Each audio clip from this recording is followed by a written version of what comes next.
أعوذ بالله من الشيطان الرجيم.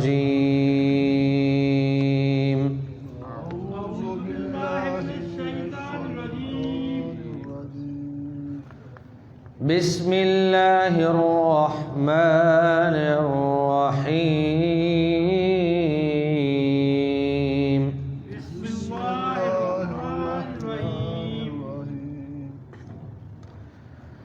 أيود أحدكم أن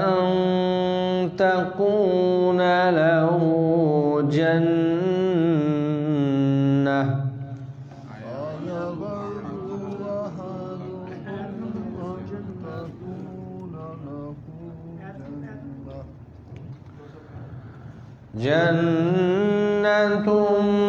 من نخيل وأعناب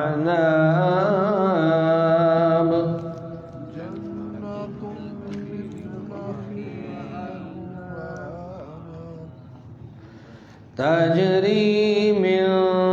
تحتها الأنهار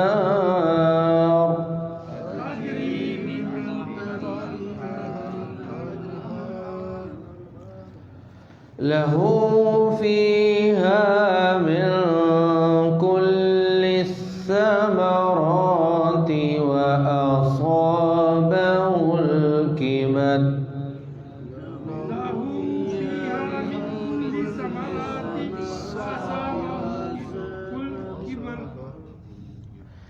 وله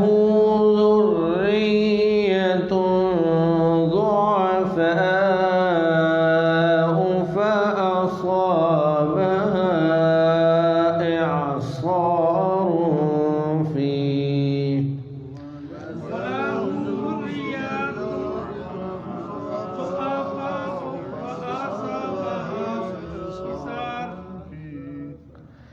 فيه نار فاحترقت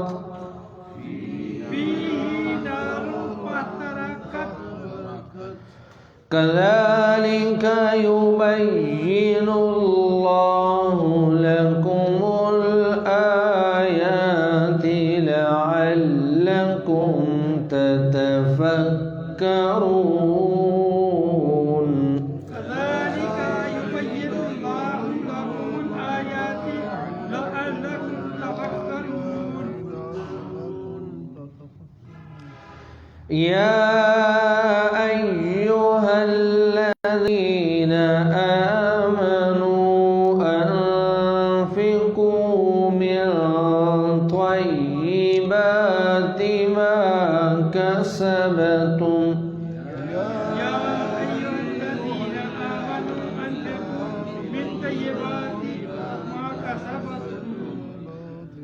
ومما أخرجنا لكم من الأرض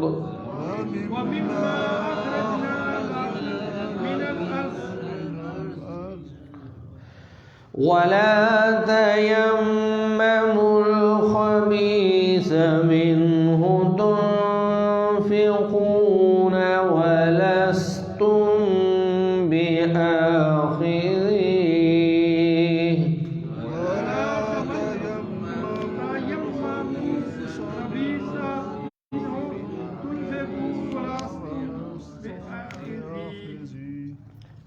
إلا أن تغمضوا فيه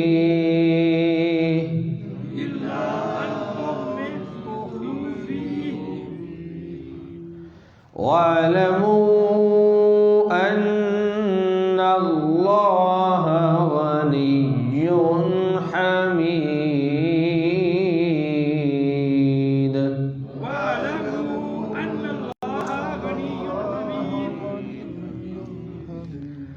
صدق الله العظيم.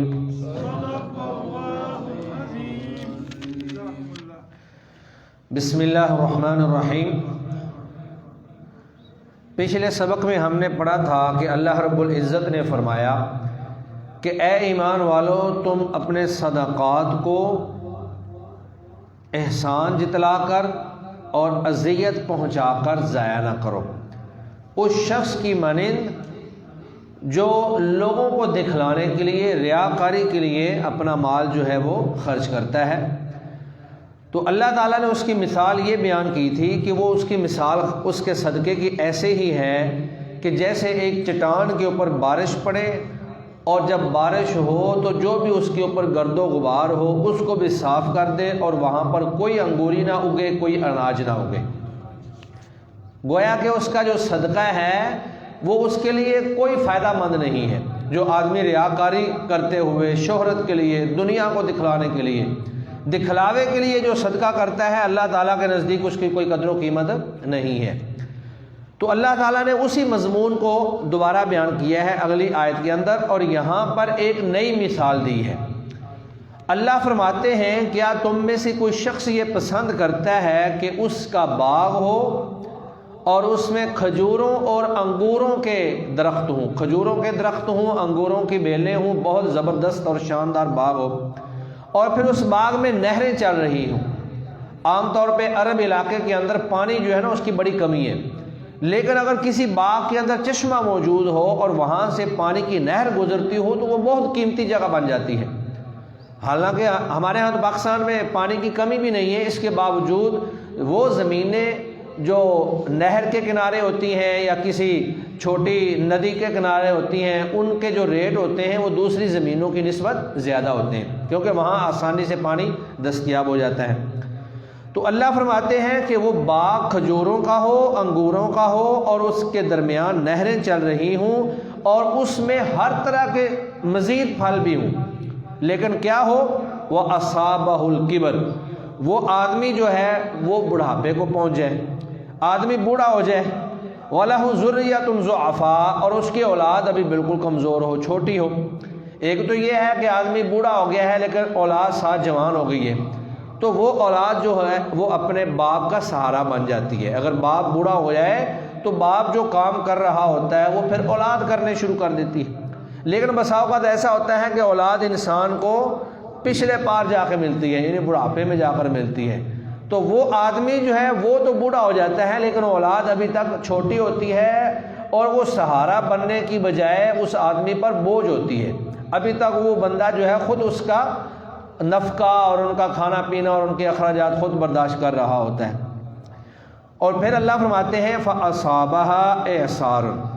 اس کے باغ کو آگ کا بگولا پہنچ جائے، یعنی آگ جو ہے، آگ کا بگولا اس کے باغ کو پہنچ جائے، فِيهِ نَارٌ، جس میں آگ ہو، فَاحْتَرَقَتْ، تو وہ باغ سارے کا سارا جل کر راکھ ہو جائے۔ اب یہ اللہ نے مثال کیسے دی ہے کہ یہ خود بوڑھا ہو چکا ہے، اولاد ابھی چھوٹی ہے، اب نہ یہ خود اس باغ کو آباد کر سکتا ہے اور نہ اس کی اولاد اس باغ کو آباد کر سکتی ہے۔ تو ایسی صورت میں اگر انسان کے اوپر آزمائش آ جائے، مصیبت آ جائے، تکلیف آ جائے، تو گویا کہ اس کا دکھ انسان کو بہت زیادہ ہوتا ہے۔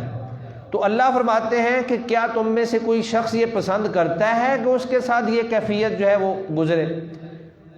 تو ہم میں سے کوئی بھی پسند نہیں کرتا ہے، کوئی بھی انسان یہ پسند نہیں کرتا ہے کہ میں بڑھاپے میں پہنچ جاؤں، میری اولاد ابھی چھوٹی ہو، اور جو میرا باغ، چلو جس کا باغ نہیں ہے آپ کہہ لیں کہ اس کی دکان ہے، دکان کو اللہ نہ کرے آگ لگ جائے یا ڈکیتی پڑ جائے، اس کا جتنا مال ہو، جتنا اس میں سرمایہ ہو، سارے کا سارا ضائع ہو جائے۔ تو اللہ فرماتے ہیں کہ ایسے کوئی بھی پسند نہیں کرتا۔ تو اللہ نے یہ مثال کس چیز کی دی ہے؟ یہ مثال اللہ نے دی ہے ریاکاری کی، کہ جو شخص ریاکاری کرتے ہوئے صدقہ کرتا ہے، مال کو خرچ کرتا ہے، کل قیامت کے دن وہ بندہ نہ تو وہاں پہ نیا عمل کر سکے گا کیونکہ وہاں عمل ختم ہو گیا، اور نہ ہی اس کو کہیں سے عمل مل سکے گا یا کوئی مدد مل سکے گی۔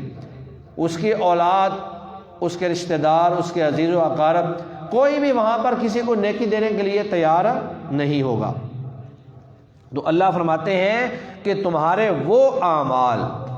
تمہارے وہ صدقات، تمہاری وہ نیکیاں جو تم نے اللہ کی بجائے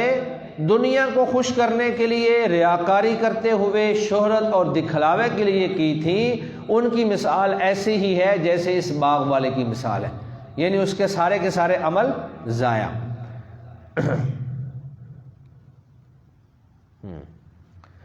اور اس کے بعد پھر اللہ رب العزت نے اگلی آیت کے اندر جو لوگ اللہ کی راہ میں خرچ کرتے ہیں ان کی 3 شرطیں تو پیچھے گزر چکی ہیں۔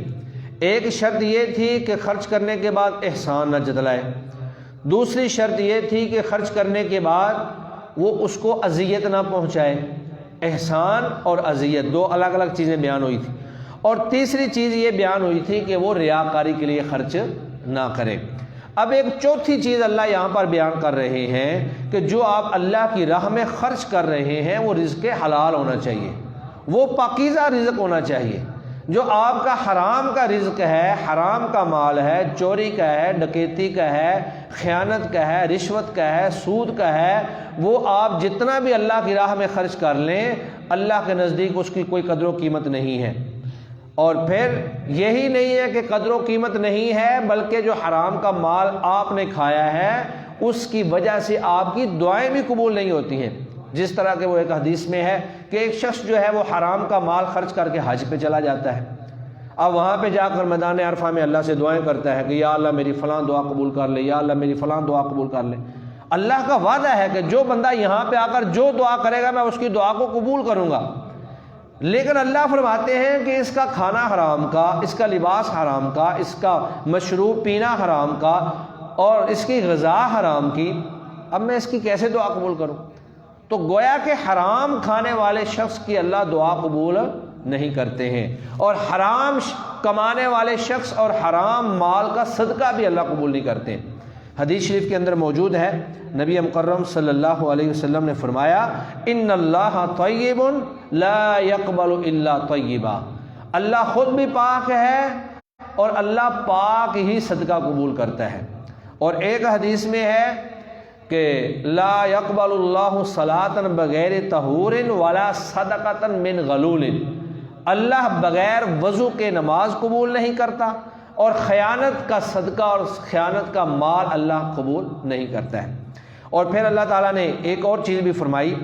کہ جو آپ نے جو 5ویں چیز آپ گن لیں، ایک تو یہ کہ پاک خرچ کرنا ہے، اور 5ویں چیز یہ ہے کہ آپ نے اعلیٰ ترین چیز خرچ کرنی ہے۔ یہ نہیں ہے کہ جو گھر میں ردی چیز پڑی ہوئی ہے وہ آپ خرچ کر دیں۔ بعض لوگ جو ہیں وہ اصحاب صفہ کے لیے ردی کھجوریں جو بازار میں نہیں بک سکتی تھیں، بالکل ردی قسم کا مال ہوتا تھا، وہ لا کے وہاں پہ ان کو دے دیتے یا مسجد کے دروازے پہ لٹکا دیتے، اور تاکہ یہ لوگ یہاں سے کھا لیں۔ تو قرآن مجید میں 4 پارے کی پہلی آیت میں اللہ فرماتے ہیں لن تنالوا البر حتى تنفقوا مما تحبون، کہ اللہ تمہاری نیکی کو اس وقت تک قبول نہیں کریں گے جب تک تم وہ خرچ نہ کرو جس کو تم خود پسند کرتے ہو۔ یہ گھر کی اعلیٰ اور معیاری چیز کو اللہ کی راہ میں خرچ کرنا چاہیے، کیونکہ اللہ تعالیٰ کوئی فقیر تو نہیں ہے۔ اللہ رب العزت جس طرح تمہیں اعلیٰ سے اعلیٰ رزق دے رہا ہے، تمہیں بھی چاہیے کہ تم بھی اعلیٰ سے اعلیٰ چیز جو ہے وہ اللہ کی راہ میں خرچ کرو۔ ردی قسم کا مال جو ہے وہ خرچ نہیں کرنا چاہیے۔ ہماری طبیعت ایسی ہے کہ جو نوٹ نہ چل رہا ہو، پھٹا ہوا ہو، وہ ہم نے مسجد کے گلے میں ڈالنا ہے۔ حالانکہ اگر ان آیتوں کو سامنے رکھا جائے تو ہمیں دیکھنا چاہیے کہ جو نوٹ سب سے کڑکنا ہے، سب سے اچھا ہے، وہ میں مسجد کے گلے میں ڈالوں۔ حالانکہ قیمت دونوں نوٹوں کی ایک ہے، لیکن اللہ نے تو ہمارے دل کو دیکھنا ہے نا کہ کس جذبے کے ساتھ، کس ولولے کے ساتھ اور کس خلوص نیت کے ساتھ آپ خرچ کر رہے ہیں۔ آگے اللہ نے یہی فرمایا ہے کہ وَلَا تَيَمَّمُوا، اور نہ تم ارادہ کرو الْخَبِيثَ مِنْهُ، خراب اور ردی چیز کو اللہ کے راہ میں خرچ کرنے کی، وَلَسْتُمْ بِآخِذِيهِ، اور تم خود اس کو لینے والے نہیں ہو۔ اگر کوئی تمہیں وہ ردی چیز دے تو تمہارا دل نہیں کرے گا کہ ہم یہ ردی چیز لے لیں، تو کیا وہ ردی چیزیں اللہ کے لیے رہ گئی ہیں؟ یہ حضرت ابو طلحہ انصاری رضی اللہ تعالی عنہ جب انہوں نے یہ آیات سنی تو اللہ کے نبی کے پاس آئے اور کہا کہ یا رسول اللہ، میرا ایک باغ ہے اور وہ مسجد نبوی سے نکلتے ہوئے سامنے سامنے ہی تھا، اور وہ مدینے کا سب سے بہترین اور اچھا باغ تھا۔ کہا یا رسول اللہ یہ میں اللہ کی راہ میں صدقہ کر دیتا ہوں۔ یعنی جو ان کا سب سے اعلیٰ معیاری مثالی بہترین اور زبردست مال تھا وہ انہوں نے اللہ کی راہ میں صدقہ کر دیا۔ تو صحابہ کرام یہی کوشش کیا کرتے تھے کہ وہ اعلیٰ چیز کو، معیاری چیز کو، اچھی چیز کو اللہ کی راہ میں صدقہ کریں، ردی چیزوں کو اللہ کی راہ میں نہ دیں، کیونکہ وہ سارا کچھ تو آپ کو اللہ نے دیا ہوا ہے، تو جس اللہ نے آپ کو دیا ہے آپ بھی اللہ کی راہ میں وہی معیاری چیز دیں۔ تو اللہ فرماتے ہیں وَلَسْتُمْ بِآخِذِيهِ، تم اس کو لینے والے نہیں ہو، إِلَّا أَن تُغْمِضُوا فِيهِ، یہ کہ تم اس میں چشم پوشی کرو، یعنی کوئی آپ کو دے رہا ہے تو آپ کہتے ہو چلو یار رکھ لو، یعنی کہ اس کا دل رکھنے کے لیے آپ چیز پکڑ لیتے ہو لیکن تمہارا دل اس پہ مطمئن نہیں ہوتا، بعد میں بے شک اٹھا کے اس کو پھینک ہی دیتے ہو۔ تو یہ چیز جو ہے اللہ اس چیز کو پسند نہیں کرتے۔ جی ترجمہ دیکھیے، بسم اللہ الرحمن الرحیم، ایودو کیا پسند کرتا ہے، احدکم تم میں سے کوئی ایک، ان تکونا یہ کہ ہو، لہو اس کے پاس، جنت باغ، من نخیل کھجوروں کا، و اعناب اور انگوروں کا۔ تو کھجور اور انگور جو ہے یہ پھلوں کے سردار پھل ہیں، معیاری ترین پھل ہیں، خاص طور پہ عرب علاقے کے اندر تو یہ بہت ہی اعلیٰ ترین پھل شمار ہوتے تھے۔ تجری چلتی ہوں من تحتہا اس کے درمیان، الانہار نہریں، لہو فیہا اس بندے کے لیے اس باغ میں، من کل الثمرات ہر قسم کے پھل ہوں، وَأَصَابَهُ اور اس کو پہنچے، الکبر بڑھاپا، وَلَهُ اور اس کی ہو، ذُرِّيَّةٌ اولاد، ضعفاء کمزور، ناتواں چھوٹی عمر کی، فَأَصَابَهَا پس اس باغ کو پہنچے، اعصار بگولا، فیہ جس میں، نار آگ ہو،